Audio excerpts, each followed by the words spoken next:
continuar con nuestra presentación.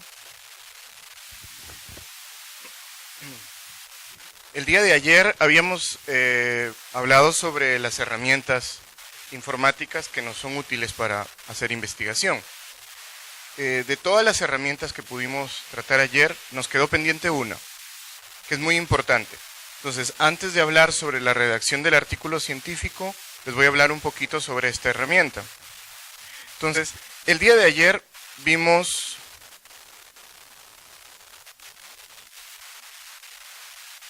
cómo buscar la información, ¿verdad? De diferentes fuentes, de diferentes formas, con una estrategia estandarizada de búsqueda. Lo que vamos a ver ahora es cómo organizamos esa información, porque pues ya sabemos cómo recuperar la información, pero algo muy importante es saber cómo organizamos esta información, cómo gestionamos mejor toda la información que hemos ido recuperando de las diferentes bases de datos, de las diferentes revistas, ¿sí? De los diferentes catálogos de revistas y demás. Pero antes, dado una pregunta que me hicieron ayer al terminar la charla, quería mostrarles un poquito sobre las diferencias que tenemos en Google y Google Scholar, y qué bondades tiene una y otra plataforma. Google, como les comenté ayer, pues es el motor de búsqueda más importante, ¿sí? Es un motor de búsqueda gigante, es un metabuscador, en el cual podemos buscar de todo tipo de información, porque va a buscar en la World Wide Web, ¿verdad? De una manera bastante amplia, con diferentes algoritmos, y va a recuperar una gran cantidad de información. Si nosotros tomamos el tema que estuvimos buscando ayer, por ejemplo, creo que mortalidad materna estuvimos utilizando ayer. Ok, si buscáramos, por ejemplo, mortalidad materna, pero lo buscáramos en español en este caso, y lo buscara en el Google general, pues como ven ustedes, tenemos 4.640.000 resultados, una cantidad bastante grande, ¿sí? ¿Cuál es la herramienta que promocionan porque se actualiza con mucho mayor frecuencia? Wikipedia. Ya hemos hablado también un poco sobre Wikipedia, sobre las características que tiene la información aquí, que sobre todo hacen que sea dudoso poder confiar en la información que tenemos allí. Sin embargo, pues, pensemos en nuestros pacientes o pensemos en un ciudadano común y silvestre, como se dice, se pone a buscar en Google qué información es la que encuentra. De primera mano va a encontrar Wikipedia. Sin embargo, si nosotros observamos los resultados que tenemos en esta pequeña búsqueda, que nos ha arrojado más de 4 millones de resultados, pues vemos que en ninguno de los resultados nos dice quién es el autor. Y eso es uno de los problemas que se detectaron en Google ya hace muchos años, que en ninguno de los resultados te dice exactamente quién es el autor, a qué fuente de información pertenece, si es una organización, si es una revista, no te dice esa información. Es por ello que en Google implementaron lo que conocemos como Google Scholar, o Google Académico, ¿verdad? Pues, y el Google Scholar o Google Académico, a diferencia del Google General, sí te permite conocer de dónde procede la fuente, quién es el autor y demás detalles que ahora vamos a observar. Por ejemplo, pongo los mismos descriptores, en este caso estoy buscando con descriptores en español.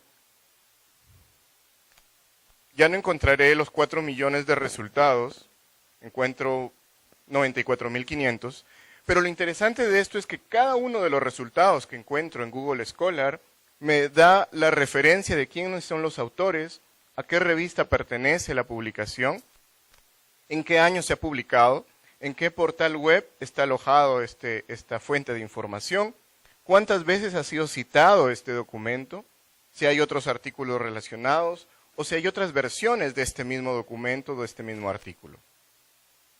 Ahora, hemos utilizado la búsqueda general o la búsqueda simple de Google Scholar, pero si quisiéramos sacarle más provecho a Google Scholar, pues ustedes observan allí, hay 3 líneas horizontales, ¿verdad?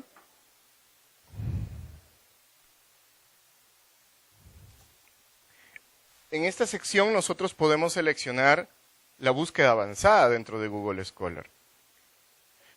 Y eso ya haría que nuestra búsqueda sea un poquito más fina en función a lo que podemos buscar aquí. Al hacer clic en la búsqueda avanzada podemos observar lo siguiente, que nosotros hace un momento hemos buscado la información de manera general, con todas las palabras. Pero si yo quisiera recuperar la información de una manera más precisa, más exacta, tendría que ubicar en este casillero con la frase exacta. Si no quiero utilizar la búsqueda avanzada, el término que yo quiero recuperar tal cual, tendría que ponerlo entre comillas. Y al colocarlo entre comillas voy a recuperar de esa forma o con esas dos palabras juntas o toda una frase junta, si es que ustedes ya recuerdan el título de un artículo, lo recuperaría de una forma mucho más rápida.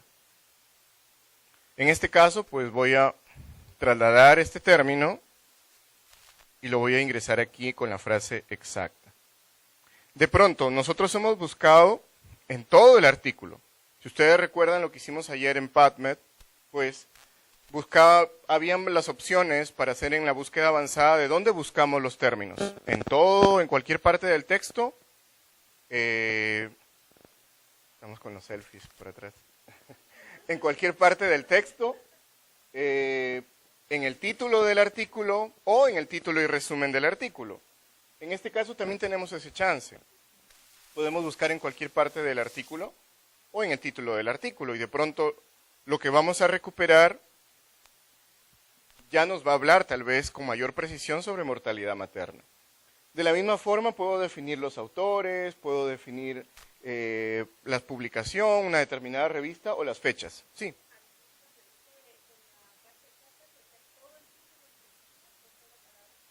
Todo el título entre comillas. Entonces, por ejemplo, en este caso yo le doy en buscar y ya no tendré 94.500. Ahora tengo solo 1.540. Pero si ustedes observan, todos en el título llevan los términos mortalidad materna. Entonces nos permite afinar, si queremos igual utilizar Google Scholar, pues podemos afinar con mayor precisión la búsqueda que hacemos aquí utilizando la herramienta búsqueda avanzada. ¿Sí? Ahora sí, pueden tomarse un selfie. ¿Ok? Quería hacer ese paréntesis porque es importante que conozcamos las diferencias que tenemos entre un buscador general y un buscador, como en este caso, un poquito más temático, más específico. Muy bien. Les había mencionado entonces que dentro de las herramientas que necesitamos, encontramos también los gestores de referencias bibliográficas. Y dentro de los gestores de referencias bibliográficas hay muchos que se han desarrollado en los últimos años. Hay software comercial, hay software libre. Dentro de los software comerciales, pues el más utilizado por los investigadores en el mundo es EndNote. EndNote tiene una licencia, aproximadamente $300 mensuales, $300 anuales, perdón, y te permite pues gestionar tu información. Pero también tenemos software libre, está Mendeley, está Zotero, que es el que vamos a ver a continuación, que también te brinda las mismas bondades y realmente pues se ajusta a las necesidades que tenemos para organizar la información con la que queremos trabajar. Entonces a continuación vamos a ver cómo funciona Zotero. Ahora, ¿por qué Zotero? Fíjense, Zotero es una herramienta que se desarrolló en la Universidad de Washington. Inicialmente se desarrolló para el navegador Mozilla Firefox. Inicialmente funcionaba solo en Mozilla Firefox. Sin embargo, a la fecha, Zotero ya está disponible para Google Chrome, continúa estando disponible para Mozilla Firefox, para Linux, está disponible para Mac también, ¿sí? Entonces, podemos trabajar con una herramienta que pues se puede trabajar con cualquier otra plataforma o con cualquier otro navegador. Entonces, ¿qué vamos a hacer aquí? El primer paso, pues hay que descargar el software. Voy a darle clic en el botón que dice descargar y luego básicamente tengo dos pasos. Primero, en este caso estamos trabajando con una PC que tiene el sistema Windows, ¿sí? Entonces, primero voy a instalar este Zotero para Windows. Esta es la última versión, 5.0. Y luego voy a instalar el Zotero Connector, ¿sí? Entonces lo vamos a hacer a continuación. Voy a descargar el Zotero 5.0 para Windows. Ya comenzó a descargar. Va a tardar unos minutos. Una vez que terminamos de descargar el Zotero para Windows, recién instalamos una especie de plugin o extensión para Google Chrome, ¿sí? Entonces, una vez que ya tenemos instalado el software Zotero para Windows, ya podemos instalar el conector para que podamos tener la herramienta a la vista. Sí, está un poquito lento. ¿Preguntas, dudas que tengan hasta ahí? ¿Para qué utilizar un gestor de referencias bibliográficas? Pues nos va a permitir recopilar esa información que vamos recuperando de los buscadores, ¿sí? Nos va a permitir organizar esa información de tal forma que cuando yo quiero consultar, de pronto estoy trabajando en este momento, están con su PC, están encontrando información y pueden ir organizándolo a través de Zotero, pero no la van a leer en este momento. Pero de pronto el fin de semana pues se proponen y todo lo que fueron almacenando en Zotero comienzan a revisar. Y una vez que comienzan a revisar, pues comienzan a hacer lectura crítica de la información, comienzan a descartar algunas fuentes de información que no les son útiles, otras que sí lo son, comienzan a sintetizar, a resumir, y de pronto una vez que hemos revisado toda la literatura que hemos considerado, pues procedemos al siguiente paso, que es empezar a escribir, que es lo que vamos a hacer posterior a esto. Ok, está, ¿no? Ah, no, error.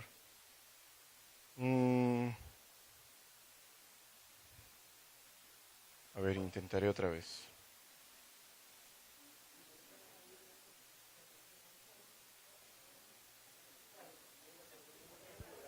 Ok. Entonces ya terminé de descargar el software. Lo siguiente que hago es instalarlo, ¿sí? Los pasos son bastante sencillos, es básicamente ejecutar, luego habilitar la descarga y comenzamos a instalar. Como ven, lo más tedioso es la descarga. Si el internet es muy malo, de pronto va a tardar.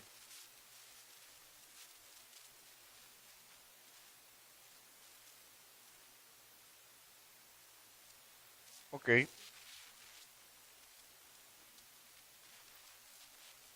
Ah, pero ya estoy con este.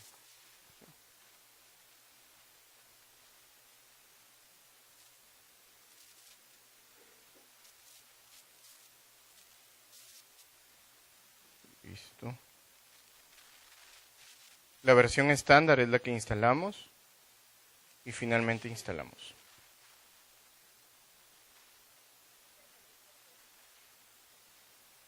¿Perdón? Pues el estándar tiene todas o sea, si vas a interactuar con o tal vez otro navegador, te conviene tener la estándar que pueda servir para cualquier otro navegador. Ok, y he finalizado con la instalación. Ya tengo la instalación completa. Entonces, en este momento se va a abrir el software Zotero. Como ven ustedes, ya se abrió aquí. Está terminando de cargar toda la instalación y ya lo tengo. Esto es el Zotero, ¿sí? Ahora, la recomendación es que una vez que instalan el Zotero puedan crearse una cuenta en Zotero. Me parece bastante valioso. ¿Para qué crearnos una cuenta? Por ejemplo, si ustedes van a trabajar en red, o sea, son un equipo de investigación y van a trabajar en red un mismo artículo, ¿sí? Teniendo cuentas van a poder crear un grupo y compartir bibliografía. Entonces eso les permitiría a todos ir buscando información, ir cargando la bibliografía y tenerla toda en la nube, digamos, tener la información en línea, sincronizarla de pronto con sus computadoras y de esa manera van a poder trabajar con mayor facilidad. Muy bien, hemos instalado entonces, hemos hecho el primer paso, que es instalar el software, y ahora instalamos el conector, que en este caso se llama Zotero Connector. Le voy a dar clic allí. Esta instalación no es tan pesada como la otra. Listo. Lo único que tengo que hacer es agregar la extensión.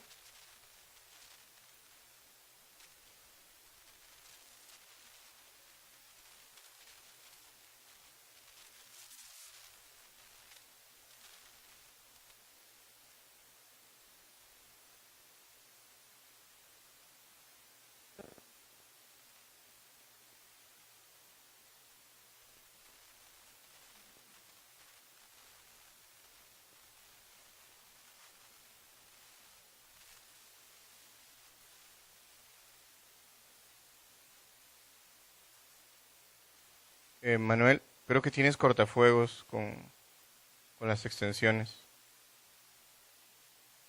Lo voy a instalar, voy a intentar otra vez.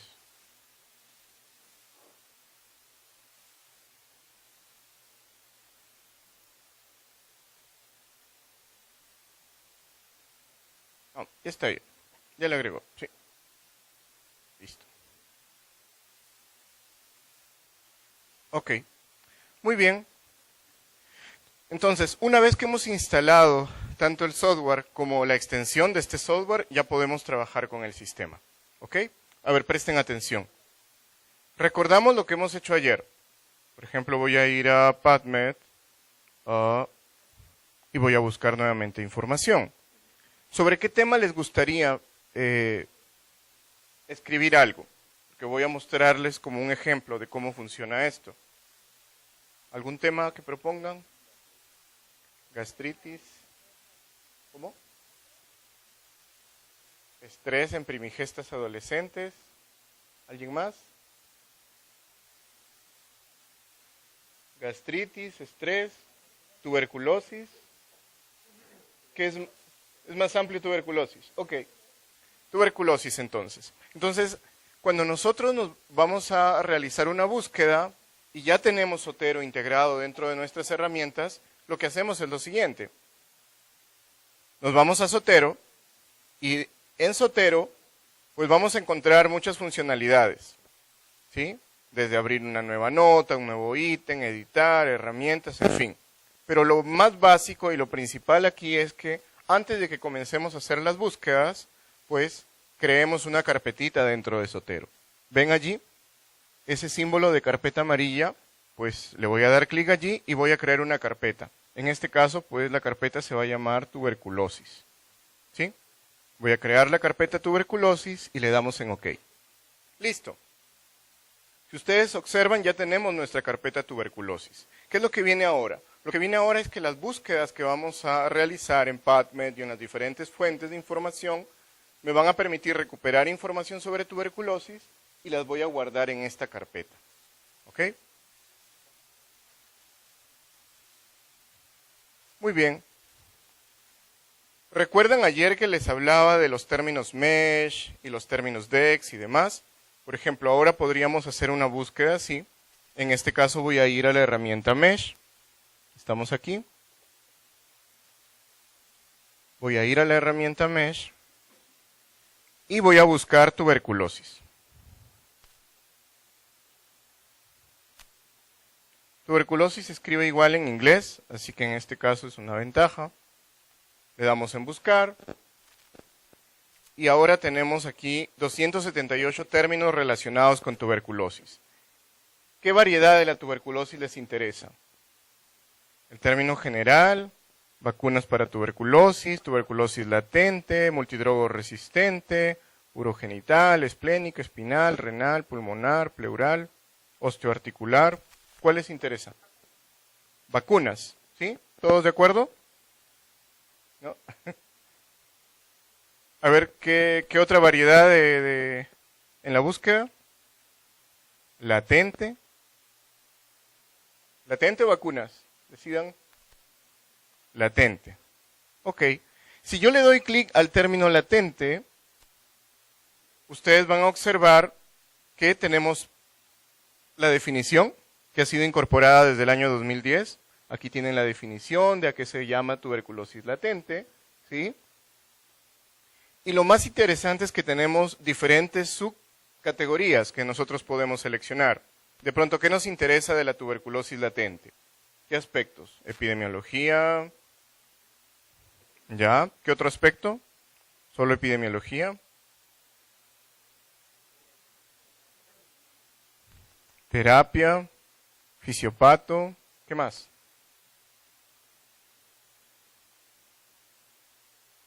¿Cuál?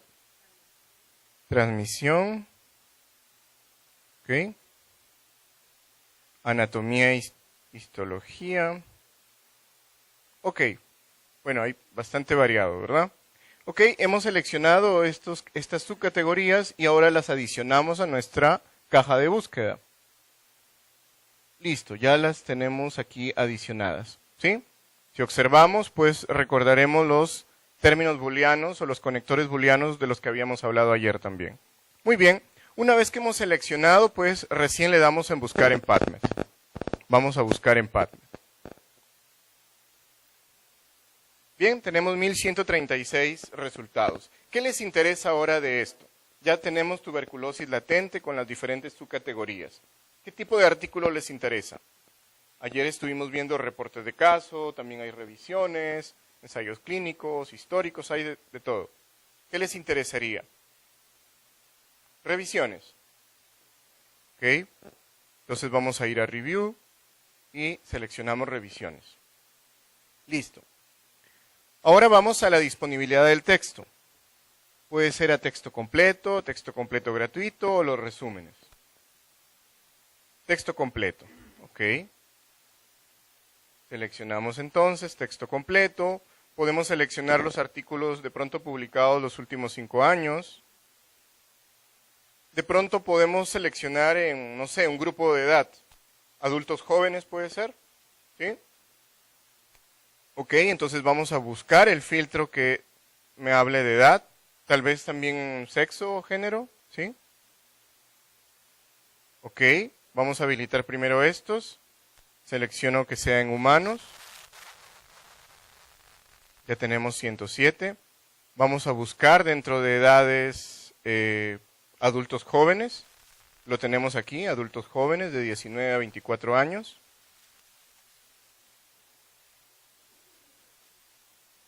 Listo, ya lo tenemos ahí, lo voy a seleccionar. Y tenemos ahora 4 revisiones. Creo que lo dejamos ahí. Hay 4 revisiones, ¿sí?, sobre tuberculosis latente con las categorías que ustedes han seleccionado.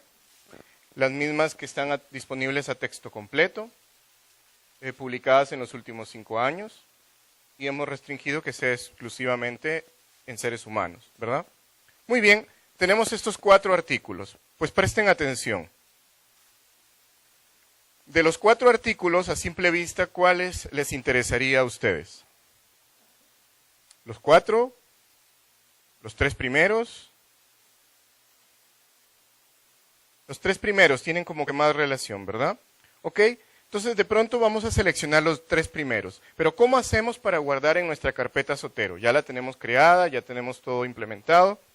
Pues observen y presten atención. En la parte superior derecha tenemos la carpeta Zotero. Nos va a aparecer este símbolo de carpeta cuando son muchos resultados los que hemos encontrado aquí. Si fuera un solo resultado, nos va a salir una hoja blanca. Si fuera una página web, nos va a salir una hoja azul. En este caso son varios resultados, pues nos sale una carpeta amarilla. Entonces yo le voy a dar clic allí, y si ustedes observan el orden en el que están estos artículos, estos 4 artículos, pues en ese mismo orden lo vamos a ver aquí. ¿Estamos? Entonces le vamos a dar check a los 3 primeros, que son los que nos interesan. Muy bien, seleccionamos 1, 2, 3.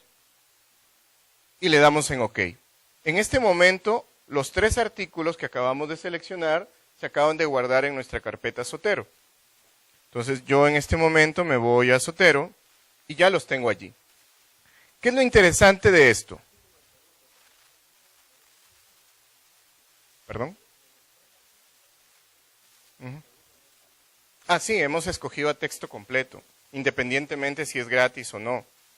Hemos escogido dentro de los filtros texto completo, nada más. ¿Ok? Entonces ya tenemos los 3 artículos. Si recuerdan ayer, les mencioné dentro de las características de las revistas para el proceso de indización o indexación, les hablaba de metadatos. ¿Sí? Pues fíjense, cuando hablamos de metadatos nos referimos a esto. Todos estos de acá son metadatos. Entonces, el tener una revista con una plataforma de gestión de revistas que me permita ingresar metadatos, me permite ingresar todos los detalles de un determinado artículo. Por ejemplo, aquí ven desde qué tipo de artículo es o qué tipo de documento es, el título, los nombres de cada uno de los autores, el resumen del artículo, el nombre de la revista donde se ha publicado, el volumen en el que se ha publicado, las páginas, ¿sí? La fecha de publicación, el nombre abreviado de la revista, el DOI de la revista, para los que quieran piratearlo con Sci-Hub, ¿sí? El ISSN o el registro de la revista y todos los demás detalles, ¿sí? Entonces todos estos artículos van a tener ya ingresados dentro de Zotero los diferentes metadatos. ¿Estamos? Muy bien. ¿Qué es lo que prosigue ahora? Pues presten atención. Una vez que hemos guardado la información, ya la tenemos en nuestra carpeta Zotero, lo que procede ahora es abrir una hoja de Word, porque ya lo tenemos integrado también con Word. Presten atención. Estoy abriendo una hoja de Word.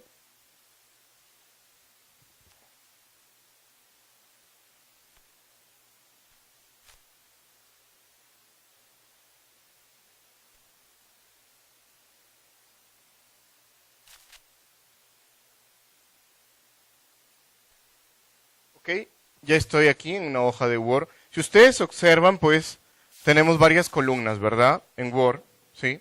Pero no vemos aquí a Zotero y debería aparecer aquí. ¿Qué es lo que hace falta? Pues hace falta habilitar el contenido. Al momento de que yo le doy clic en habilitar el contenido, me va a aparecer una nueva columna. Y esa nueva columna se llama Zotero.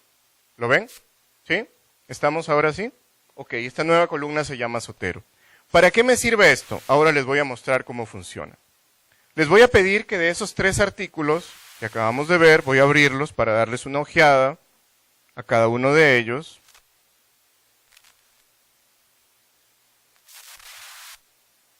Vamos a leer solo el resumen brevemente.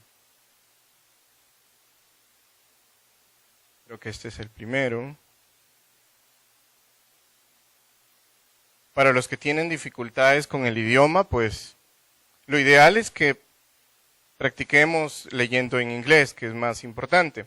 Sin embargo, pues ahora hay muchas herramientas.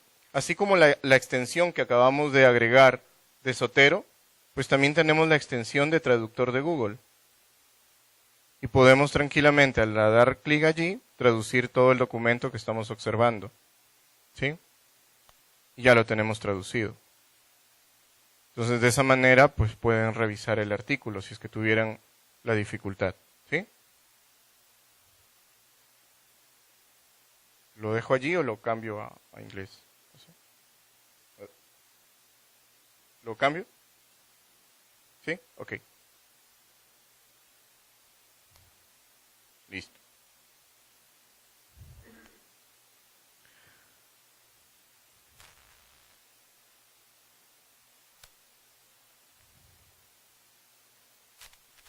Veamos básicamente la conclusión como para abreviar y ustedes me van a colaborar al momento de lo que vamos a hacer a continuación.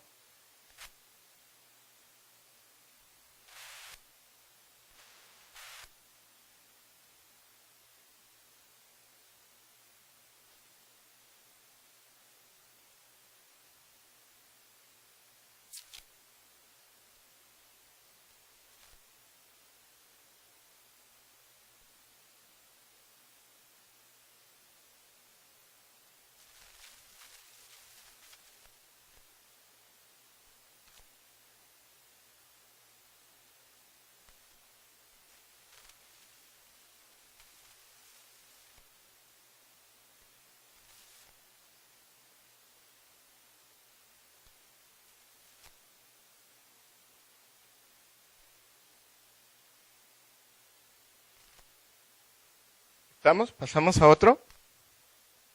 ¿Está bien? Ya.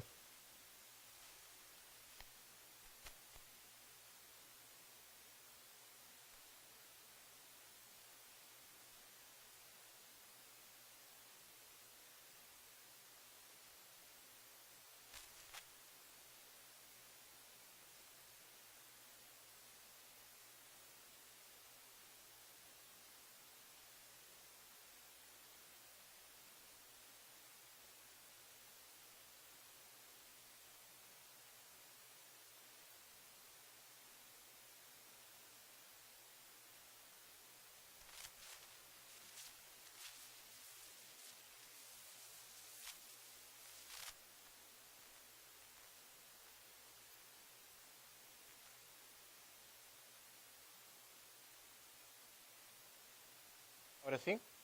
Listo. Pasamos a este otro.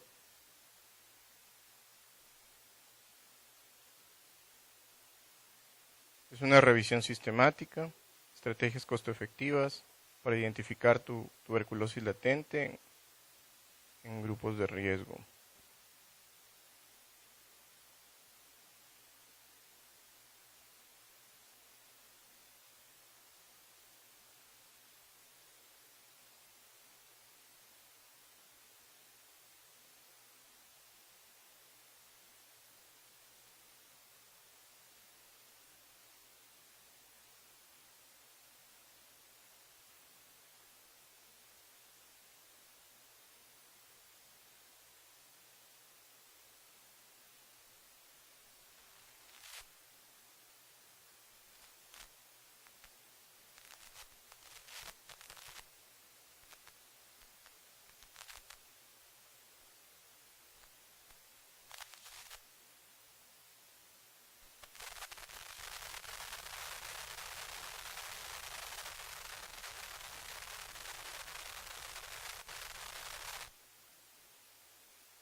¿Estamos?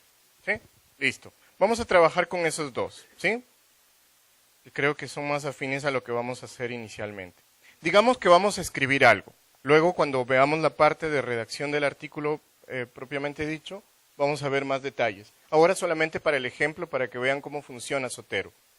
Entonces, en este caso, por ejemplo, vamos a poner un título. Tuberculosis latente en Guatemala. O en hospitales, o en Guatemala en general. Listo, vamos a dejarlo allí. ¿Sí? Digamos que estamos escribiendo un ensayo. Vamos a escribir un ensayo sobre tuberculosis latente en Guatemala. Entonces empezamos de pronto con la definición de tuberculosis o tuberculosis latente y demás. Entonces voy a escribir algo allí. A ver si alguien colabora. Ahí.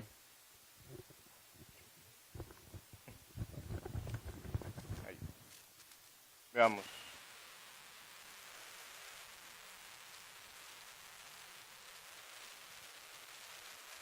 Se define la tuberculosis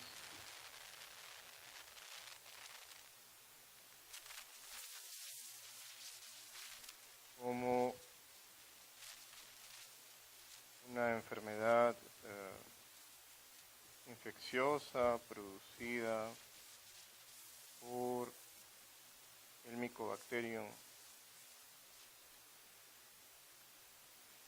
tuberculoso, ¿no? Ya, tuberculosis. Ok.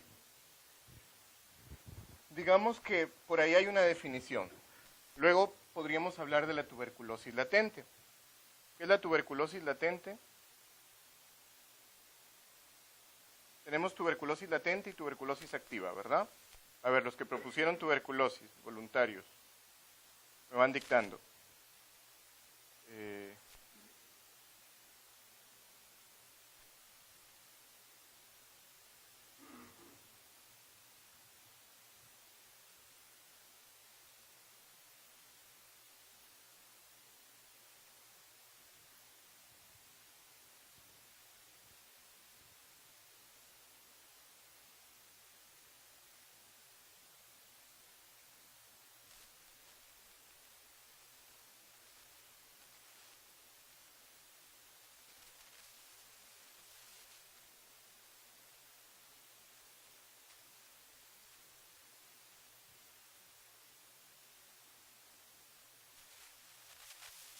Sintomatología.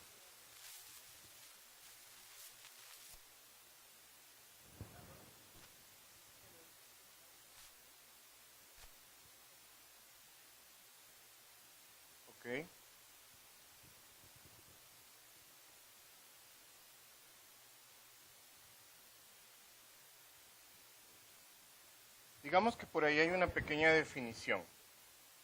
Si recuerdan de los dos pequeños resúmenes, de las dos conclusiones que habíamos visto, podríamos comentar algo sobre cada una de ellas. Algo muy breve. ¿Alguien?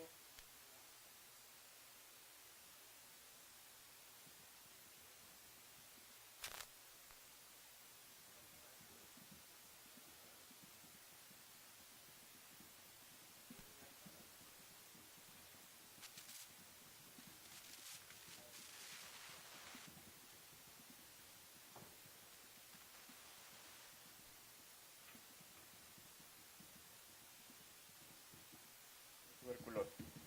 Okay.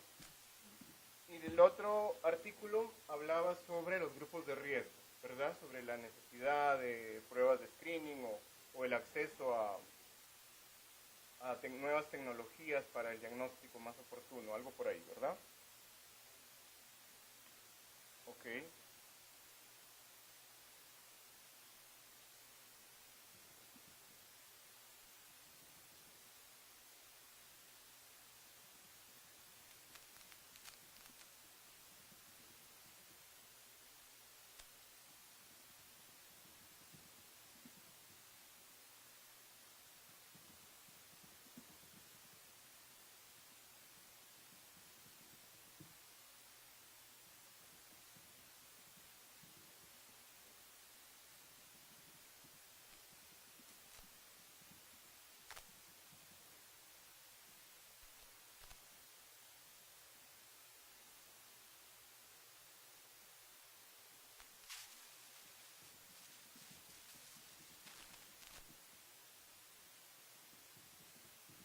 Ok. Digamos que hasta ahí tenemos, digamos que son párrafos que hemos tomado, que hemos interpretado de los artículos que hemos revisado. ¿Estamos? Muy bien.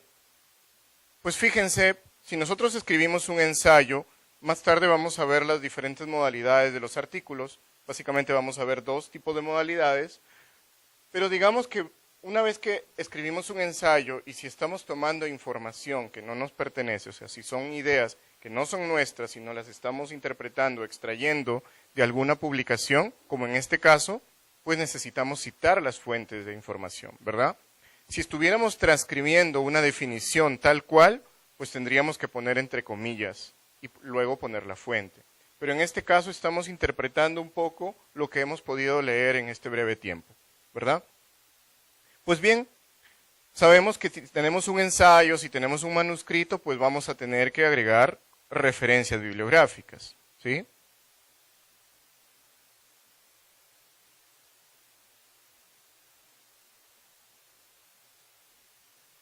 Y vamos a tener que agregar las respectivas citas. Pues bien, presten atención. Nos ubicamos en donde queremos que aparezca la primera cita bibliográfica. Pero en este caso, el primer paso va a ser que nosotros podamos definir el estilo de citación bibliográfica. Entonces, el primer uso que le vamos a dar a Zotero me va a permitir establecer el estilo de citación bibliográfica. ¿Qué estilo de citación bibliográfica conocen ustedes? Vancouver es el estándar para las revistas biomédicas, tenemos APA también para otras áreas, ciencias sociales, otras ciencias de la salud y demás, psicología, por ejemplo. Pero nosotros en medicina trabajamos con Vancouver. Muy bien, entonces nuestro primer paso va a ser establecer el estilo de citación bibliográfica. ¿Qué hacemos? Pues nos ubicamos donde queremos que aparezca nuestra primera cita y como primer paso nos vamos a la columna Zotero. Estamos ahí en la columna Zotero y le vamos a dar clic al primer botón que me dice agregar la citación bibliográfica. Pero antes de agregar la citación bibliográfica propiamente dicha, vamos a elegir el estilo de citación bibliográfica. Yo le doy clic allí y me van a salir las opciones de estilos de citación bibliográfica. Como ven, está desde la AMA, está desde APA sexta edición, CEL, Chicago, Elsevier. Están todos los diferentes estilos aquí. Tenemos también Vancouver. Entonces yo selecciono Vancouver, está en idioma español.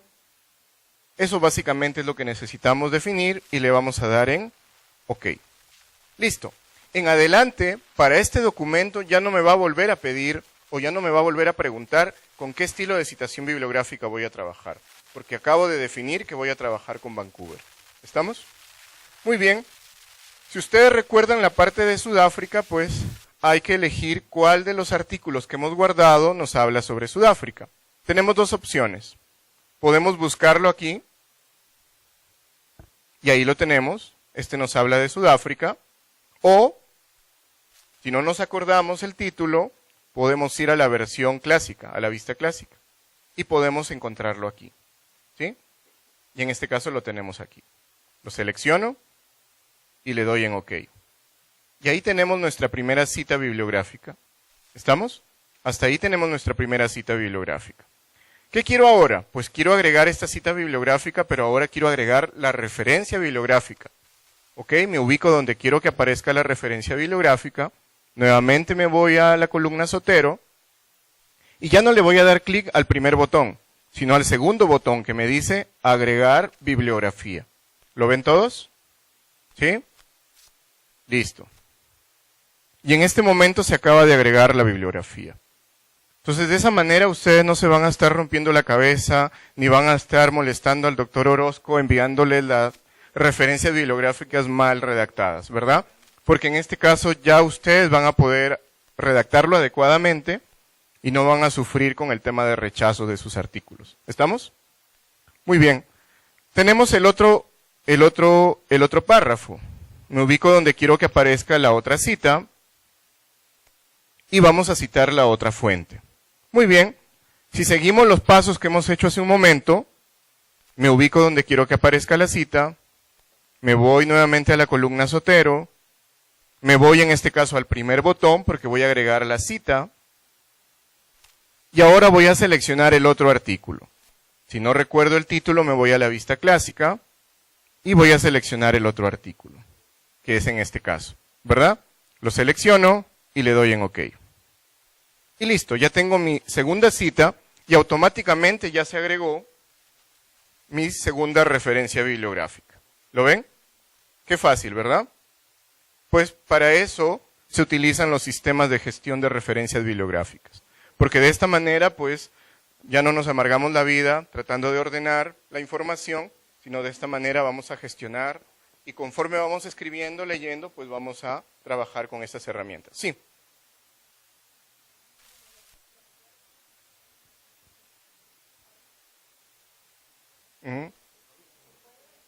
Sí, se puede editar eso. Sí, claro, se editaría la información. Igual, si por ejemplo, no te diste cuenta que la revista donde estás enviando el artículo, por más que es biomédica, pero te exige APA, pues en ese momento dices, no, pero yo lo trabajé todo con Zotero. Pues fíjense que ahora es mucho más fácil. ¿Qué hacemos? Selecciono todo el documento, me voy a Zotero y me voy a la opción que dice preferencias de documento, Document Preference. Selecciono allí y voy a volver a cambiar el estilo de citación.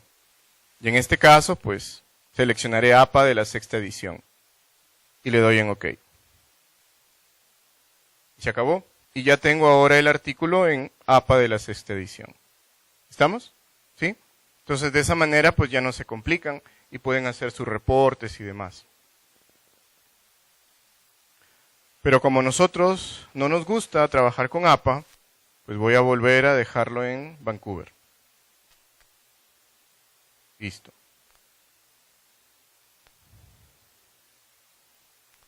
Ok, nuevamente estoy ahí.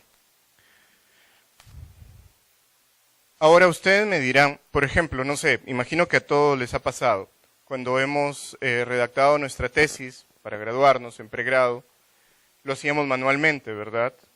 Y es un dolor de cabeza. Si por ahí el asesor o el tutor nos decía, mira, dentro de este párrafo y este otro va otro párrafo. Y a ese otro párrafo agrégale estas citas. O ¿sabes qué? Quítale la referencia número 17. Teníamos con ese dolor de cabeza comenzar a ajustar, que si quitábamos el 17, el 18 pasaba a ser 17 y comenzábamos a hacer todo ese proceso, ¿verdad? Sí.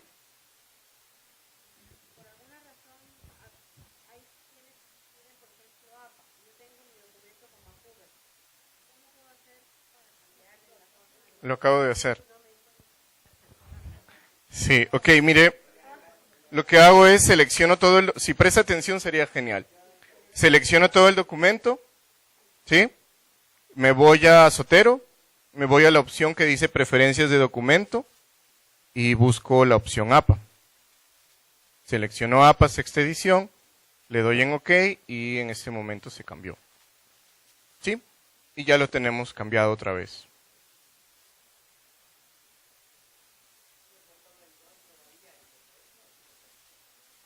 Depende si normalmente sí, en este caso sí lo tiene. En APA. En algunos casos, cuando la versión es exclusivamente electrónica, pero si la revista o los artículos no son exclusivamente electrónicos, a veces no lo considera allí. Sí.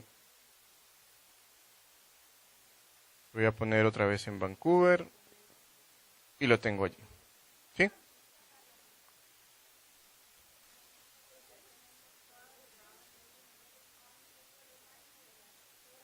No. No son incompatibles. Es más, por ejemplo, yo en mi PC tengo EndNote y tengo Zotero. Y puedo alternar, a veces uso EndNote, a veces Zotero. ¿Sí? La diferencia de este gestor de referencias con Mendeley es que en Mendeley te permite buscar la información, pero te permite buscar dentro de la red que has citado en Mendeley. Pero si buscas algo externo, pues no lo vas a encontrar, porque necesitarías una licencia para esa base de datos. ¿Sí? Muy bien, pero les decía el otro caso. ¿Qué tal si yo incorporo aquí otro pequeño párrafo? ¿Sí? Incorporo otro pequeño párrafo. No sé, ¿me dictan algo sobre el otro? Vamos a agregarlo solamente para alguien de los que propuso tuberculosis. Vamos a utilizarlo como ejemplo, nada más, solo para que vean cómo funciona.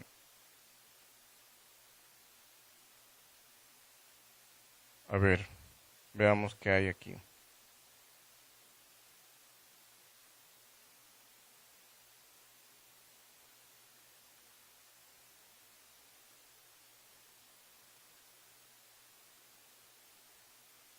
Ok, a ver, voy a poner algo breve. Digamos que por ahí nos dicen que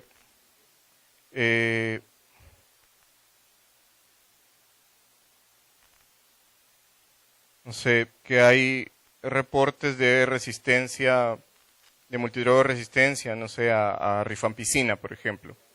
Recientemente se están reportando numerosos casos de resistencia a rifampicina.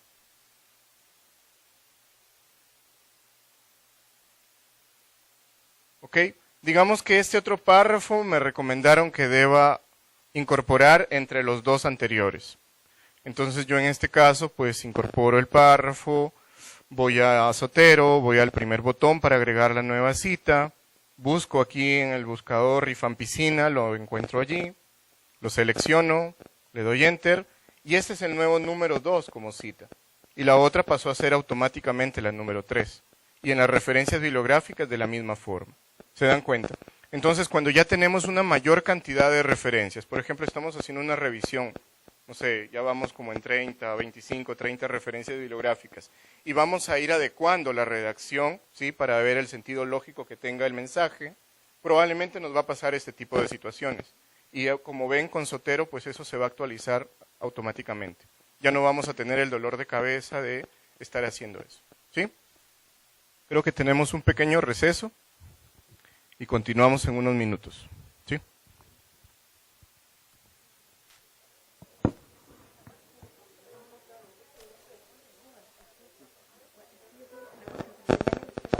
este momento hemos visto cómo citar una sola fuente de información. ¿Sí? Pero pues hay casos en los que vamos a citar más de una fuente. Por ejemplo, si pusiéramos de manera general algún tema, pues de pronto vamos a citar más de una fuente. Algo más, fíjense, de pronto vemos que el orden lógico de este párrafo no coincide con lo que hemos redactado. Entonces, podría yo variar esto, ¿sí? Voy a variar este párrafo, lo voy a cambiar de orden. Y ustedes observan que ahora se ve de una manera desordenada. Está el 1, 3 y 2.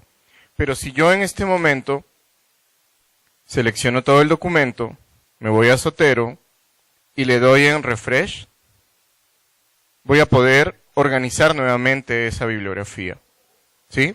Entonces, de esta manera, pues nuevamente ya tengo el orden lógico 1, 2, 3. Y aquí también se cambió. ¿Estamos? Muy bien. Pero por otro lado, les comentaba de la necesidad de que en algunos casos pues vamos a citar más de una fuente, ¿sí? Entonces, por ejemplo, vamos a buscar un poquito más de información. Algo más que quería comentarles es que, por ejemplo, podemos utilizar también Google Scholar. Podemos utilizar Google Scholar.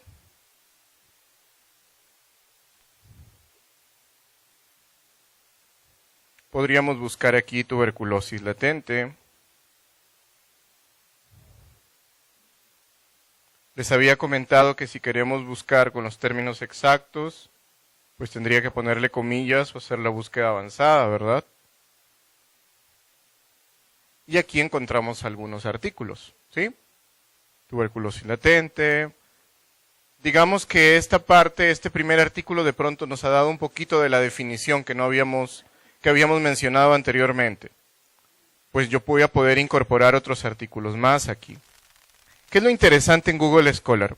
Ustedes ven que hay algunos artículos que tienen a la derecha un enlace y otros que no, ¿sí? Pues aquí nos va a dar el formato en el que está el artículo que ustedes están observando.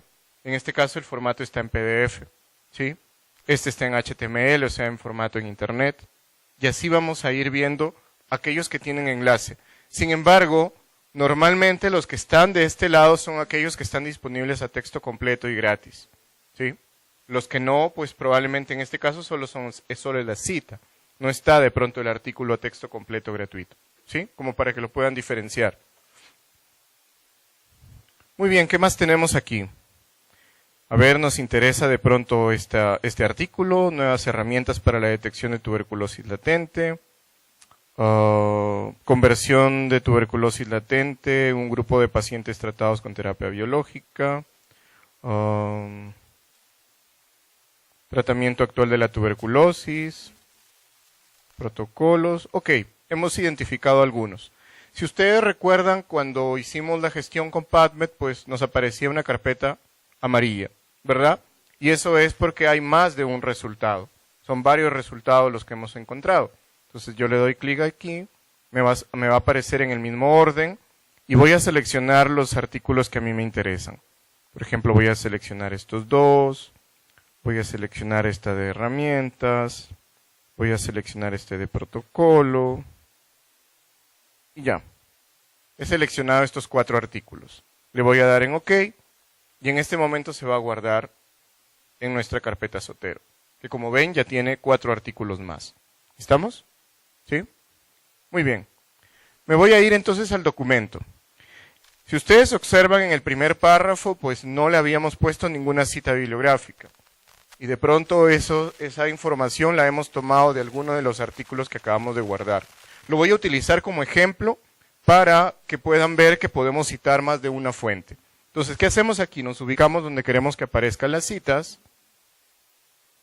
Me voy a la columna Zotero. Me voy al primer botón porque es agregar citas.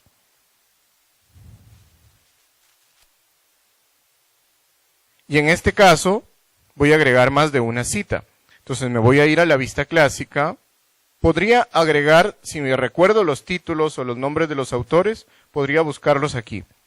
Pero en este caso les voy a mostrar la vista clásica. Con la vista clásica voy a poder agregar más de uno. ¿Cómo? Ustedes observan aquí que aquí dice fuentes múltiples. ¿Ven el botón que dice fuentes múltiples? Le doy clic al botón de fuentes múltiples y voy a agregar. Por ejemplo, agregaré este, que es un artículo como de revisión, que habla sobre tuberculosis latente. Y aquí se habilita una flechita verde. ¿Lo observan? Lo agrego. Si de pronto digo, uy, no, me equivoqué, pues si lo tengo marcado, se activa la flecha verde para volverlo a dejar donde estaba anteriormente, ¿sí? Pero en este caso lo vamos a acoplar. Agrego nuevas herramientas de pronto, o el de aspectos biológicos, ¿sí? De pronto estos dos artículos ahora los tengo como citas o como fuentes múltiples de la información que hemos considerado. Los he seleccionado y finalmente le doy en OK. Y si ustedes se dan cuenta, ya tengo los nuevos números 1 y 2. Esto pasó a ser 3 y esto pasó a ser 4 y este es 5. Y ya los tengo también aquí, referenciados, ¿sí? ¿Se dan cuenta? Entonces, para eso nos sirve Zotero. Si se dan cuenta, conforme vamos buscando la información, lo importante de tener una herramienta como Zotero es que vamos a ir gestionando y organizando toda la información que buscamos. Sí.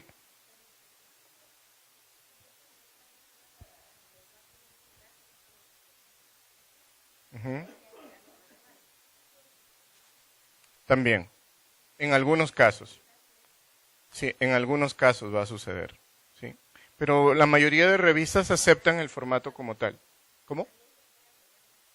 También se puede agregar manualmente, sí, también. Por ejemplo, en función a lo que acaba de preguntarnos, no toda la información la vamos a encontrar en Internet. De pronto hay una buena tesis allí en la biblioteca de la Universidad San Carlos que han investigado sobre tuberculosis latente. Y ustedes quisieran citar esa fuente de información, ¿verdad? Entonces, si nosotros quisiéramos agregar información, pues podemos hacerlo manualmente. Fíjense que en este botón verde, que es como una cruz dentro de un fondo verde, ¿sí? Allí vamos a tener la posibilidad de crear nuevos ítems manualmente. Por ejemplo, si se tratara de una revista científica que no está en formato electrónico y solo se publica de forma impresa, pues podríamos agregar los artículos manualmente para poder citarlos, ¿sí? Tenemos documentos, si hay algún documento publicado por el Ministerio de Salud, por ejemplo, o por el Instituto Guatemalteco de Seguridad Social, por ejemplo. Si tenemos un libro, no sé, queremos citar el Harrison, un capítulo del Harrison o del Farreras, que hable sobre tuberculosis latente, por ejemplo, y muchas opciones más, como ustedes ven ahí. Todas estas opciones las tenemos ahí, desde normas, documentos, libros, manuscritos, mensaje hasta un mensaje en un foro, de pronto alguna publicación en un magazine, no en una revista científica, sino en un magazine, en algún periódico, en algún diario, ¿verdad? Audios, correos electrónicos, y tenemos también la opción de tesis, como ustedes la ven allí. Entonces, por ejemplo, en este momento vamos a crear una tesis, ¿sí? Una cita para una tesis.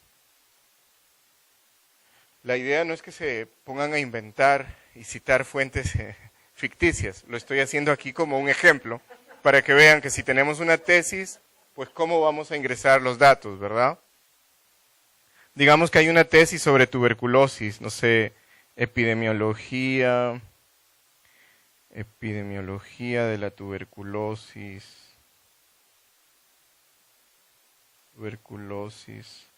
en Guatemala. No sé, voy a poner del año 2000 al 2010, se me ocurre, ¿sí? Ok, vamos a ver autores. Eso es muy importante, fíjense, que lo tomen en cuenta, si es que no han publicado antes o si es que quieren corregir en adelante. Un elemento importante cuando empezamos a publicar es que queremos ver cómo nos gustaría que aparezcan nuestros datos en la referencia bibliográfica. Les voy a poner el ejemplo de mi maestro. Él se llama Ciro Maguiña. Ciro Maguiña. ¿Sí? ¿Se ve allí? Lo voy a hacer un poquito más grande, a ver. Aquí. Ok, Ciro Maguiña. Normalmente, y la gran mayoría de sus publicaciones las ha hecho como Ciro Maguiña. Pero al igual que todos nosotros, pues tiene un apellido materno. Entonces, a veces, cuando publica como Ciro Maguiña, ¿cómo aparece en los sistemas de citación o de referencias? Pues el sistema lo que hace es, toma la última palabra y de las anteriores, o la anterior, pone la inicial. Entonces lo que sucede aquí es que él aparece como Maguiña C. Y así lo vamos a encontrar en la mayoría de sus publicaciones. Pero ¿qué sucede cuando el doctor Ciro Maguiña publica también con su apellido materno?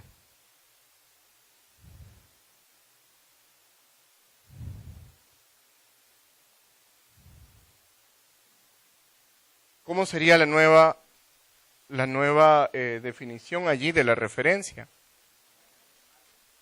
Sería Vargas CM, exacto. ¿Se parece al anterior? Podríamos pensar que se trata de autores totalmente diferentes. El doctor, como muchos de nosotros, tiene un segundo nombre. ¿Sí? En este caso, él hace mucho honor a su segundo nombre, porque es muy viajero, le gusta compartir sus charlas y demás. Su segundo nombre es Peregrino. ¿Qué pasa cuando publica con sus dos nombres y con sus dos apellidos? ¿Cómo sería ahora la nueva referencia? Vargas CPM. ¿Se parece a los anteriores? Pues no, pensaríamos que se trata de diferentes autores. ¿Sí? Para aquellos que les interesa o quieren que digamos, construir una marca y generar y hacer que sus dos apellidos aparezcan, como en mi caso, por ejemplo, tendríamos que unirlos con un guión. En mi caso, yo publico, creo que los últimos años, desde que me explicaron cómo funcionaba esto, pues publico así. Entonces, de esa manera, mis dos apellidos aparecen y la inicial de mi nombre. Básicamente eso. ¿Sí? Entonces, es una forma. Sobre todo sucede con los apellidos que de pronto hay, por ejemplo, hay mucho Juan Pérez, José Pérez, Jorge Pérez. Entonces, si va a aparecer Pérez J, no sabes a quién se refiere, ¿verdad? Entonces, cuando hay mucho esto, a veces la gente tiende a usar sus segundos nombres, o utilizar el guión y muchas otras formas de. En este caso, pues aparecería así.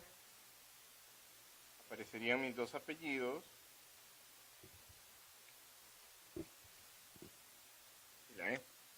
¿Sí? Porque al unirlos con un guión los está tomando como uno solo, como si fuera compuesto. ¿Sí? Ok. Muy bien. Dicho esto, vamos a continuar con nuestro ejemplo y vamos a pedir a algún voluntario. ¿Algún voluntario que quiera ser autor de esa tesis ficticia que estamos?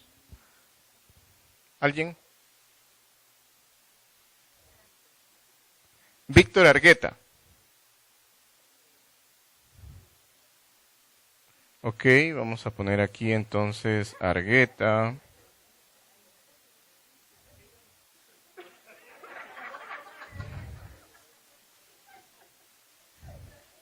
Argueta Víctor, ¿sí?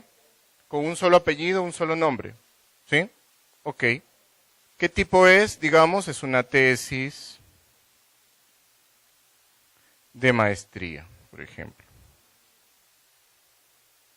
Una tesis de maestría, o pueden poner todo completo, tesis por obtener el grado de maestría, ¿no?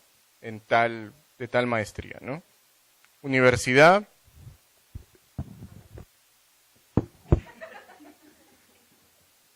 Universidad San Carlos. Lugar, Guatemala. Fecha, digamos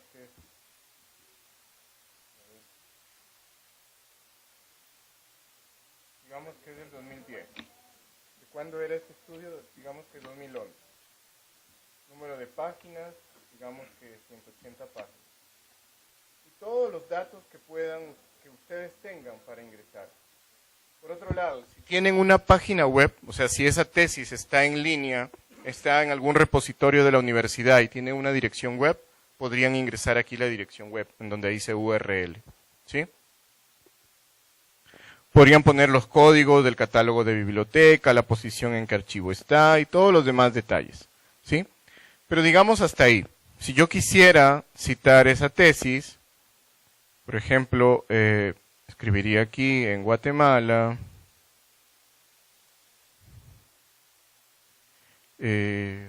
a ver, inventemos algo de esa tesis ficticia, el doctor Argueta.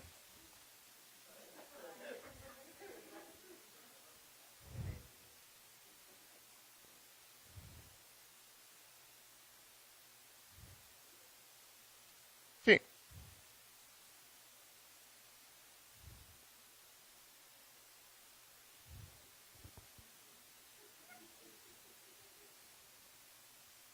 listo.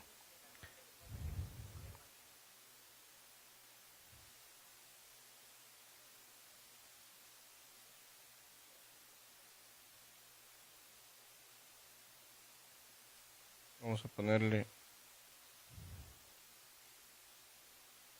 Ok, lo dejo ahí. Voy a agregar entonces la cita de esta tesis ahora. Voy a agregar la cita. Como sabemos el apellido del autor, lo buscamos, ¿verdad? Y ya lo tenemos aquí, Argueta 2011, Epidemiología de la tuberculosis en Guatemala. Lo seleccionamos y ya lo tenemos. Número 6, y aquí tenemos la cita de la tesis. ¿Estamos? Entonces, esto va a depender obviamente de todos los datos que ingresemos, ¿verdad? El código, la ubicación en la biblioteca y todo lo demás. ¿Sí? Entonces, esa es la forma como trabajaríamos manualmente si se trata de incorporar o citar un documento que no está en versión electrónica y lo tenemos impreso. ¿Sí? Como las tesis, por ejemplo. Sí.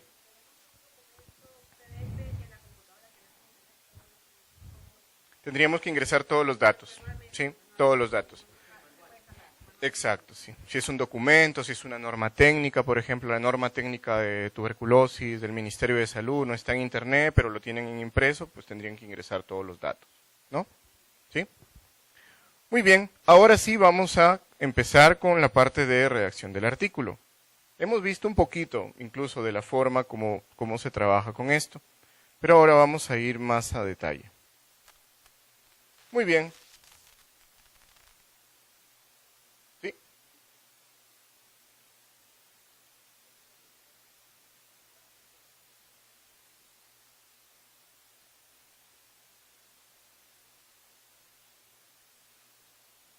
Yo uso EndNote y Zotero.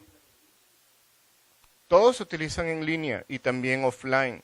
O sea, todos, Mendeley, Zotero y EndNote se utilizan online y offline. Por ejemplo, yo puedo guardar la información como en este momento, pero me pongo a escribir en otra ocasión y no necesito estar conectado para citar las fuentes que he guardado en Zotero, porque puedo trabajar offline. O sea, no hay ningún problema con eso. De la misma forma con los demás. ¿Sí? ¿Cuál es la ventaja con el EndNote? Pues el EndNote tiene mucho más recursos.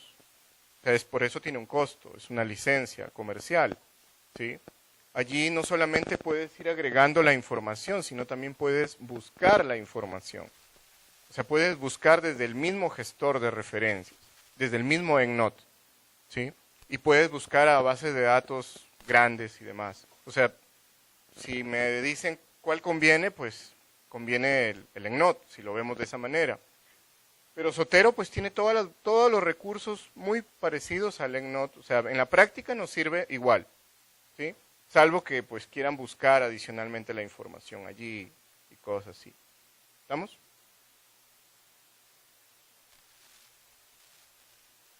Muy bien. Lo que vamos a ver ahora es la parte de redacción de un artículo científico, ¿sí?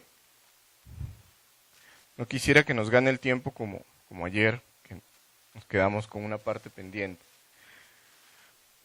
Pues vamos a comenzar con las motivaciones, que imagino compartimos todos. Las motivaciones para investigar y publicar entre nosotros, entre investigadores, pues son muchas, ¿verdad? Desde sentir que destacamos en un área, desde responder a un hábito que de pronto hemos adquirido desde pregrado, ¿sí? Nos interesa investigar, queremos seguir cultivando ese hábito. Pues en muchas universidades lo han considerado como indicadores para los docentes, para los investigadores, incluso en algunas universidades también para los alumnos. Los alumnos se gradúan ya con varias publicaciones, ¿sí? O sea, llegan a la parte final, al internado y demás, pero ya han publicado desde cartas al editor, reportes de caso y algún otro estudio, ¿sí?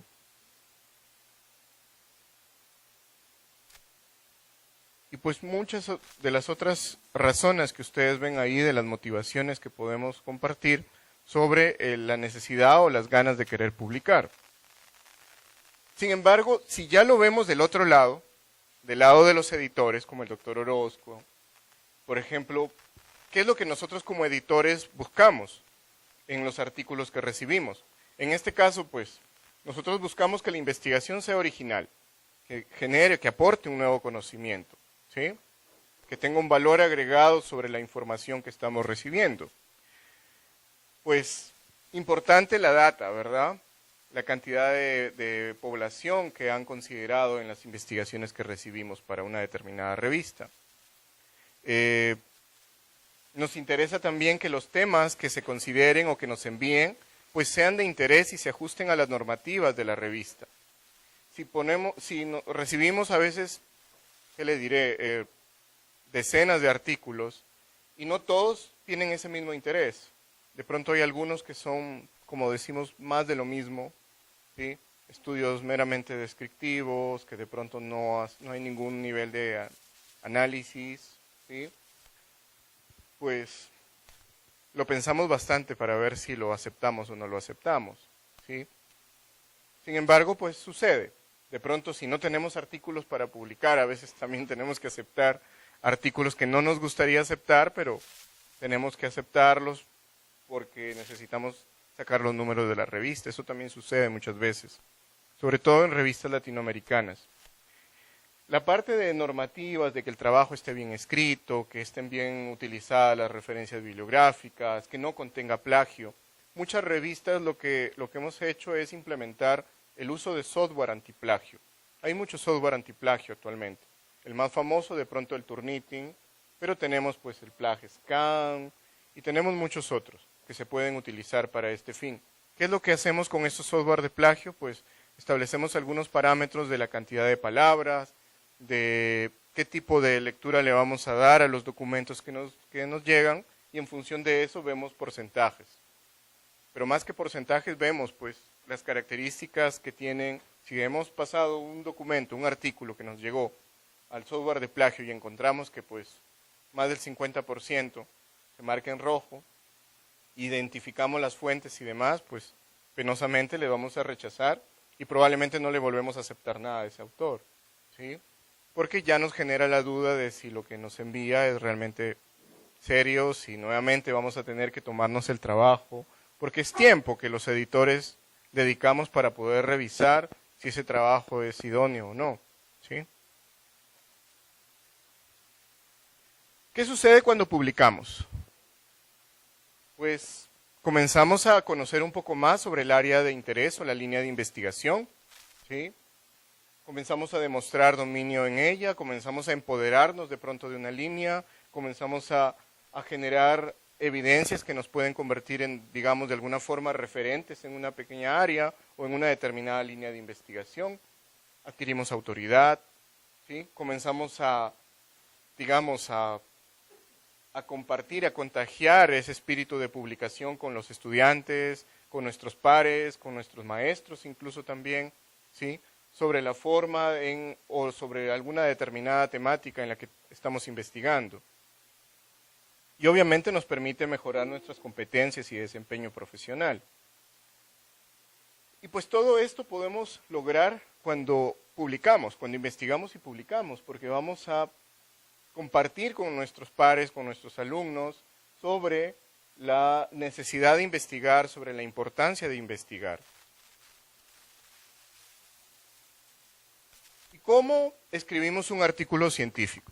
Pues el proceso lo he tratado de simplificar, pero el proceso puede ser mucho más amplio, ¿verdad? Va a depender mucho de los diferentes tipos de publicación. Pero pues todo parte con una pregunta de investigación, que identifiquemos un problema y que nos formulemos determinadas preguntas. Ayer me comentaban sobre un par de temas y pues a veces nos interesa investigar algo que nos puede llamar la atención, pero siempre es importante que cuando queremos investigar algo, pues nos hagamos tomemos en cuenta 5 criterios. El primer criterio, pues, la originalidad. ¿Qué tan original es? ¿Qué tan novedoso es el tema que nos interesa investigar? Primer punto. El segundo punto es la factibilidad. ¿Realmente podemos desarrollar ese estudio? Pues de pronto no tenemos los suficientes recursos, de pronto no contamos con el tiempo necesario para poder hacer ese estudio, de pronto queremos hacer un estudio de cohortes y para una tesis de graduación y un estudio de cohortes de 3, 4, 5 años, pues no, los padres nos botan de casa. ¿Cómo vas a hacer una tesis en un estudio de cohortes, verdad? Te vas a tomar tanto tiempo. Entonces tendríamos que evaluar la factibilidad, tiempo, recursos económicos, recursos humanos, materiales, en fin. El siguiente punto es la pertinencia, y eso es un punto que a veces no tomamos en cuenta. La pertinencia es, ¿vale la pena hacer esa investigación? ¿Realmente es necesario esa investigación? De pronto es más de lo mismo. No, pero en este país no se ha hecho una investigación así. Sí, pero está en todos los libros, en todas las literaturas ya dice que la prevalencia de esto es esto, que la asociación de esto con esto es esto. Entonces tendríamos que pensar bien si realmente vale la pena que hagamos ese esfuerzo, porque toda investigación lleva un esfuerzo, ¿verdad?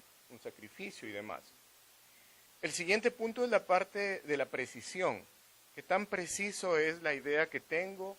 Si realmente está circunscrito a una determinada población, tengo que pensar en el espacio, tiempo, persona y demás, para poder desarrollar esa investigación.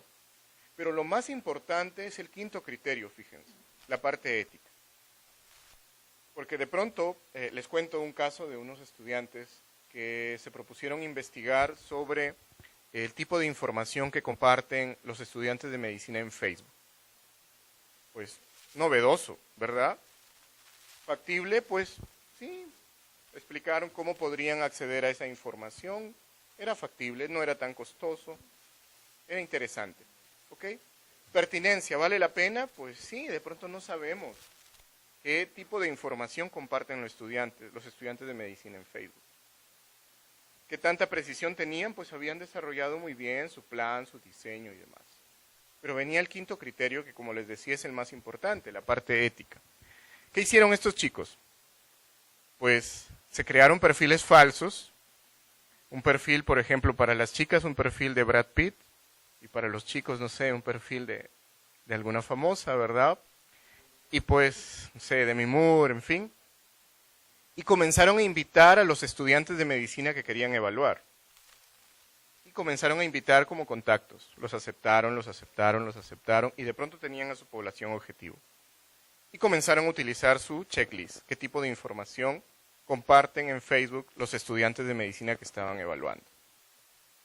Pues la información que reportaron ellos era muy interesante. Más del 50% de los estudiantes compartían imágenes, información de pacientes, ¿sí? Sin el consentimiento informado y demás. O publicaban fotos de estudiantes de medicina pues bebiendo alcohol, cervezas, ¿sí? Y demás. Pues era novedoso, de alguna forma era pertinente, era realmente factible lo que hicieron, o sea, pudieron realizarlo, pero no era ético, porque no les habían pedido autorización a la población de estudio, no les habían informado. Entonces, siempre que queremos hacer algo, pues debemos hacernos, al formular la pregunta de investigación, tenemos que tomar en cuenta esos 5 criterios, esos 5 aspectos. El siguiente paso, pues, elaborar el diseño de investigación, una vez que hemos pasado esto. Luego, hacer una buena búsqueda bibliográfica, ¿sí? Para ver qué tanta información hay sobre el tema, qué otros tipos de estudios hay similares a lo que estoy desarrollando, para ver qué tipo de literatura voy a tomar en cuenta para la parte de mi marco teórico, para justificar la investigación que estoy haciendo. Realizar la investigación y comenzamos con escribir el artículo. Pero esto va a variar dependiendo del tipo de artículo que vamos a escribir, ¿sí? Y finalmente, pues publicar. Se dice fácil, pero es un proceso que hay un libro muy interesante que les recomiendo de cómo escribir un artículo en 12 semanas. Y te da todo un cronograma, toda una organización de paso a paso qué necesitas hacer semana tras semana durante 12 semanas para poder terminar un producto, ¿sí? como les decía, depende mucho del tipo de publicación. Estos en general son los tipos de artículos que se publican en las revistas biomédicas. Por un lado tenemos aquellos artículos que pasan por una revisión por pares, quiere decir que pasan por una revisión de expertos, que evalúan desde la metodología, desde el área, la temática del área afín a en la que están publicando ese estudio y demás. Y dentro de ellos tenemos pues los artículos originales, ¿sí?, que pueden ser producto de una tesis, comunicaciones cortas o también llamados originales breves, reportes de caso o los famosos casos clínicos, ¿sí?, reporte de casos clínicos, artículos de revisión. Principalmente estos 4 tipos de estudios o tipo de publicaciones son las que pasan por una revisión exhaustiva de pares, ¿sí? Y por otro lado tenemos aquellos que solo son evaluados por el comité editor. En este caso, pues el comité editor conformado por un grupo también de expertos que ven la parte metodológica, ven la parte biomédica de la revista y demás. Tenemos la editorial, que mayormente es por invitación del comité editor. El comité editor considera que se debe hacer una editorial sobre, bueno, a propósito de la muerte que ha habido hace unos días de influenza H1N1 en un médico en mi país. De pronto el comité editor de una determinada revista le pide a un experto en H1N1 que escriba una editorial orientado a ese tema, ¿sí? Normalmente es así. El comité editor solicita o invita a un determinado experto para que escriba una editorial sobre un tema. Luego tenemos las cartas al editor, que es una de las cosas que vamos a tratar dentro de unos minutos. Y finalmente tenemos las galerías fotográficas. Entonces, esos 3 rubros normalmente son solo evaluados por el comité editor, ¿sí? Y los de acá son los evaluados por revisores pares. Esta es la estructura estándar que tenemos para los artículos, de manera general. Desde los datos de filiación, desde el título del artículo, nombre y apellidos, filiación institucional, país de filiación, el resumen, el abstract, me había olvidado, no lo he puesto aquí, el abstract, que normalmente va el resumen en el idioma que publica la revista, y adicionalmente va el abstract, que es en el idioma inglés, el resumen y las palabras clave, ¿verdad? Luego tenemos el esquema general de los artículos científicos. De manera general, los artículos científicos tienen esta estructura, el famoso esquema IMRID, introducción, metodología, resultados y discusión. La discusión suele contener la discusión per se o propiamente dicha, las limitaciones que ha tenido el estudio, las conclusiones a las que se ha llegado y finalmente las recomendaciones. Entonces, esos elementos suelen estar incluidos dentro de la discusión. Hay algunas publicaciones que separan las conclusiones de la discusión, ¿sí? Pero generalmente pues están incluidas dentro de la discusión. Finalmente, pues la parte de agradecimientos, financiamiento, conflicto de interés y las referencias bibliográficas, ¿verdad? Esto es un esquema estándar, digamos. Faltaría aquí el resumen y el abstract. Pero eso es un esquema estándar que tenemos de las publicaciones o de los artículos científicos. Y esto es todo el proceso complejo de revisión por pares. Esto es lo que día a día hacemos los editores desde que recibimos un artículo, ¿sí? El editor recibe el manuscrito, lo pasa a una revisión preliminar que puede ser dentro del mismo comité editorial, da la recepción final, si digamos, recepción formal, digamos si el artículo cumple con las instrucciones de la revista, pues ha enviado las declaraciones juradas, ha enviado, el formato del artículo está de acuerdo a las instrucciones para autores que tiene la revista, ¿sí? Si el artículo no cumple con esas instrucciones básicas, de forma, ni siquiera de contenido, sino de forma, pues se rechaza inmediatamente. Se rechaza y se dice, mira, no, revisa bien las instrucciones para autores, que es una de las principales tareas que tenemos que hacer antes de enviar un artículo, ¿sí? Debemos revisar las instrucciones para autores. Y nos sucede con mucha frecuencia. Recibimos artículos en APA, sabiendo que en las instrucciones para autores pedimos que el artículo debe utilizar Vancouver. Pero igual, hay autores muy despistados que igual nos envían en APA. Pedimos una determinada cantidad de palabras, nos envían pues un testamento, pero kilométrico. y les hacemos la observación que tiene que ajustarse a la cantidad de palabras establecidas en las instrucciones. Y así, muchas de las cosas que suceden. Si la recepción, pues hemos visto que cumple con las instrucciones para autores, pues será aceptable, pero para iniciar el proceso de evaluación, ¿sí? Y va a iniciar el proceso de evaluación, pues si la evaluación ha sido positiva, pues se acepta, será una aceptación con revisión mayor, o si se rechaza. Pero esta evaluación, ¿quién la hace? Eso ya es la tarea de los revisores pares, que normalmente son 2. Muchas revistas de Elsevier utilizan hasta 3 evaluadores. Y la gran mayoría de evaluaciones de revisión por pares suelen ser por doble ciego. Quiere decir que ni el autor ni el revisor se conocen, ¿sí? O sea, ni el revisor que ha asignado la revista o el editor de la revista sabe los nombres de los autores, ni los autores saben quién está revisando su manuscrito. Normalmente se utiliza ese sistema, doble ciego. Pero otras revistas utilizan el sistema de simple ciego, en la cual pues los revisores saben quiénes son los autores o los autores saben quiénes son los revisores, ¿sí? Una de las 2 opciones. ¿Ok?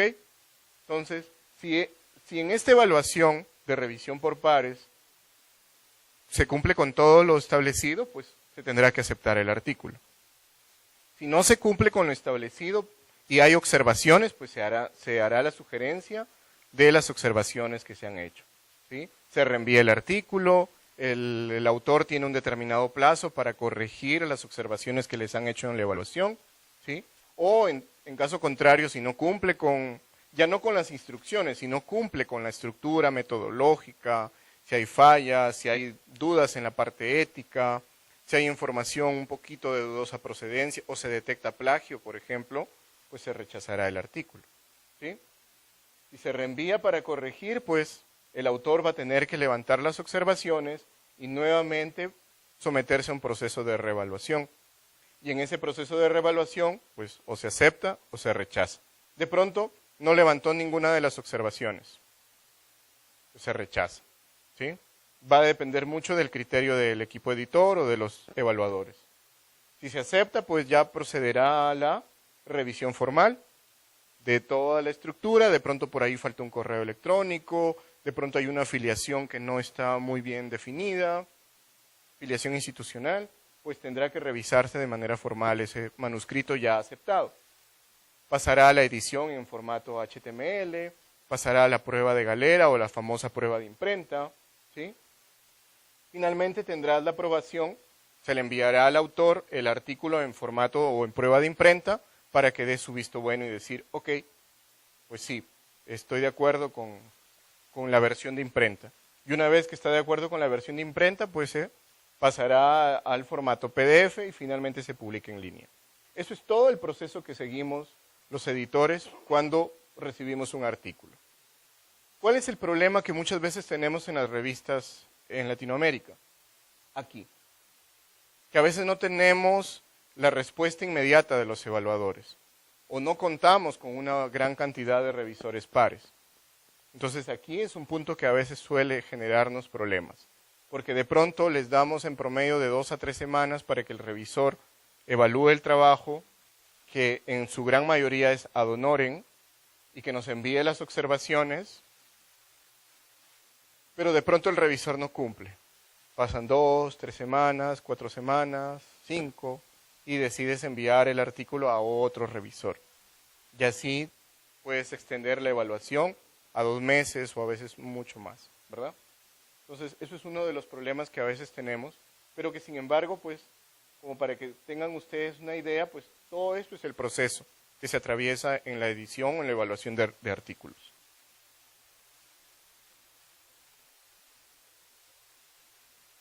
Sucede, hay algunas revistas que permiten eso, hay otras que no, porque es un sistema doble ciego, pero sí, sucede. Realmente no habría conflicto ético, salvo que sean de la misma institución o salvo que, no sé, estés promocionando algún tema en el cual el revisor se vea favorecido, por ejemplo, pero mayormente no hay problema. Sí.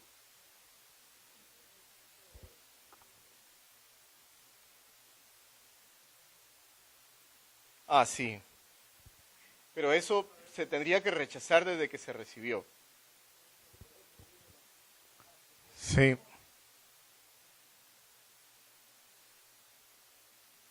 claro. Pero ese es el primer filtro, como les decía.